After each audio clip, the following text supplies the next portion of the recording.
వరంగల్ జిల్లా నర్సంపేటలో ఛత్రపతి శివాజీ మహారాజ్ 396వ జయంతి పురస్కరించుకొని నర్సంపేట పట్టణంలో బీజేపీ మరియు అనుబంధ సంస్థల ఆధ్వర్యంలో శోభయాత్ర ఘనంగా నిర్వహించారు. వరంగల్ క్రాస్ రోడ్డు నుండి ప్రారంభమైన యాత్ర అంగడి సెంటర్ మీదుగా అంబేద్కర్ చౌరస్తా వరకు సాగింది. శివాజీ చిత్రపటాలతో అలంకరించిన ఎడ్ల బండ్లు ప్రత్యేక ఆకర్షణగా నిలిచాయి. ఈ శోభయాత్రకు యువత పెద్ద ఎత్తున పాల్గొన్నారు. ఈ కార్యక్రమానికి ముఖ్య అతిథులుగా బీజేపీ జిల్లా ప్రధాన కార్యదర్శి డాక్టర్ గోగుల రాణా ప్రతాప్ రెడ్డి, శివాని విద్యా సంస్థల అధినేత మోతే సమ్మిరెడ్డి హాజరయ్యారు. ఈ సందర్భంగా శివాజీ మహారాజ్ కీర్తిని చాటుతూ నినాదాలు చేశారు. శివాజీ ఆదర్శాలను యువత అనుసరించాలి అని నాయకులు పిలుపునిచ్చారు. ఈ కార్యక్రమంలో పార్టీ నాయకులు, కార్యకర్తలు, ఏబీవీపీ సభ్యులు పాల్గొన్నారు.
మనవడు కూడా హిందూ ధర్మ రక్షణకు పాల్పడేటువంటి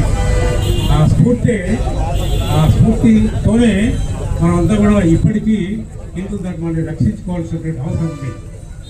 హిందూ ధర్మాన్ని మనం ఎందుకు కోల్పోయాం? మనం ఒకప్పుడు హిందూ అనేది మర్చిపోయినటువంటి రోజుల్లో, ముస్లింలు మనల్ని పరిపాలిస్తున్నటువంటి రోజుల్లో ఎందుకు మన ప్రభావాన్ని కోల్పోయాం? ఎంతో వైభవోపేతమైనటువంటి జీవితాన్ని గడిపినట్టు మనం మిగతా అన్ని దేశాల్లో కూడా కట్టుకోవడానికి బట్టలు కూడా లేనటువంటి సమయంలో ఆకుల అలములతోనే వాళ్ళు ఆ బట్టలు కట్టుకోలేని పరిస్థితుల్లో మన దగ్గర ఎంతో వైభవంగా మరి చక్కటి నాగరికతను కలిగినటువంటి మనం మన అనైక్యత వల్ల మన స్వతంత్రాన్ని కోల్పోయే మనం ముస్లింలందరూ కూడా, ఆ రాజులందరూ కూడా ఒక 600 సంవత్సరాలు మన దేశాన్ని పరిపాలించి మన యొక్క చరిత్రనే పూర్తిగా మార్చివేసి మనం ఎంత గొప్ప వల్ల ఆశయ జెండా కింద మన జీవనం కొనసాగిస్తూ ఏదైతే మూలాలు మన పెద్దలు మనకు నేర్పిల్లో వాటిని పాటించుకుంటూ యువరక్తం అవసరం, దాంతో పాటు పెద్దలు మనకు చూపెట్టిన దారిని మరవకుండా వాళ్ళ అడుగుజాలలో ముందుకు పోకుంటూ మనం ఇక్కడ ఏదైతే నర్సంపేట నియోజకవర్గంలో కాషాయ జెండా నాటుతామని చెప్పి ఈ సందర్భంగా తెలియజేస్తున్నాను. నియోజకవర్గంలో గత 4 సంవత్సరాలుగా కొంతమంది అన్నదమ్ములను కలిసి మనం బయట చాలా గ్రామాలలో, పట్టణాలలో ఛత్రపతి శివాజీ శోభాయాత్ర నిర్వహిస్తాను, మరి మన నర్సంపేటలో మనమెందుకు నిర్వహించకూడదని చెప్పి ఆలోచన చేసుకొని చాలా కొత్తగా ఉండాలని చెప్పి నర్సంపేట పట్టణంలో ఎడ్ల బండ్లతోటి ఛత్రపతి శివాజీ యాత్ర చేద్దామని చెప్పి ఒకనాడు అనుకొని స్టార్ట్ చేసినాం 4 సంవత్సరాల క్రితం.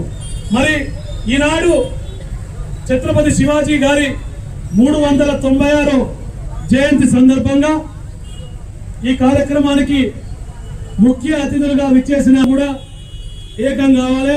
మనం మళ్ళీ చెప్తున్నా, చాలా సమాజంలో కులాల వారీగా మనం విభజించబడతాను. అదొక్కటి బంద్ చేసుకుంటేనే హిందువులం ముందుకు పోతాం. గడప మళ్ళొక్కసారి గడప లోపట్టే మన కులం, గడప దాటితే అందరం హిందువులమే. ఈ స్లోగన్ మనందరం ఒక్కరం కాకుండా అందరం పాటించాలి. అది పాటించుకుంటూ ముందుకు పోతే ఈ సమాజంలో మనకు తిరుగుండదు. ఎందుకనంటే మరి ఎందుకు నార్త్ ఇండియాలో ఇది గట్టిగా అవుతుంది, మన కాడ ఏమైంది? మనందరం కూడా ఆ రకంగా ముందుకు పోవాలి. వాళ్ళు చాలా నియమ నిష్టలతోటి అందరూ కూడా వాళ్ళ లోపల ఏమున్నా కానీ బయటకు వస్తే హిందూ జెండా కింద, మన కాషాయ జెండా కింద వాళ్ళ జీవనం కొనసాగిస్తారు. మనందరం కూడా ఆ రకంగా ముందుకు పోతేనే మనం అనుకున్నది ఏదైనా సాధించగలుగుతాం. మరి ఈనాడు ఆ రకంగా ముందుకు పోకపోతే రానున్న తరాలలో చాలా ఇబ్బంది పడతామని చెప్పి సందర్భంగా తెలియజేస్తున్నాను. మనలో ఉన్న యువ సోదరులందరూ కూడా ఈనాడు ఏదైతే ఛత్రపతి శివాజీ గారి శోభయాత్ర సందర్భంగా విచ్చేసి ఈ కార్యక్రమాన్ని ఇంత ఘన విజయం అయ్యేలాగా అందరూ సహకరించారు. మరి ఈనాడు అన్ని మండలాలలో కూడా మండల హెడ్ క్వార్టర్ లో కాకుండా గ్రామాలలో కూడా ఛత్రపతి శివాజీ శోభాయాత్ర జరుగుతుందంటే పొద్దుటి నుంచి వచ్చే సెల్ ఫోన్ లో వచ్చే పోస్టులు చూస్తుంటే చాలా